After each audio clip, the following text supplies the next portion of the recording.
Genesis chapter 2. Thus the heavens and the earth were completed in all their vast array. By the seventh day God had finished the work he had been doing. So on the seventh day he rested from all his work. Then God blessed the seventh day and made it holy, because on it he rested from all the work of creating that he had done.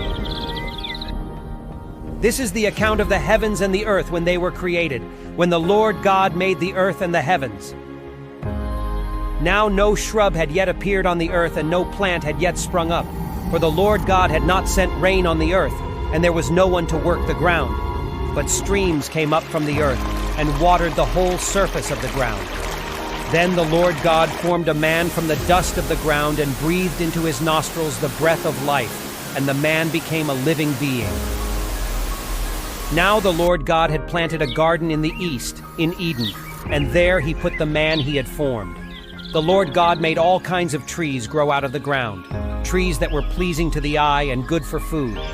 In the middle of the garden were the tree of life and the tree of the knowledge of good and evil. A river watering the garden flowed from Eden. From there it was separated into 4 headwaters. The name of the first is the Pishon. It winds through the entire land of Havilah, where there is gold. The gold of that land is good. Aromatic resin and onyx are also there. The name of the second river is the Gihon. It winds through the entire land of Cush. The name of the third river is the Tigris. It runs along the east side of Asher. And the fourth river is the Euphrates. The Lord God took the man and put him in the Garden of Eden to work it and take care of it.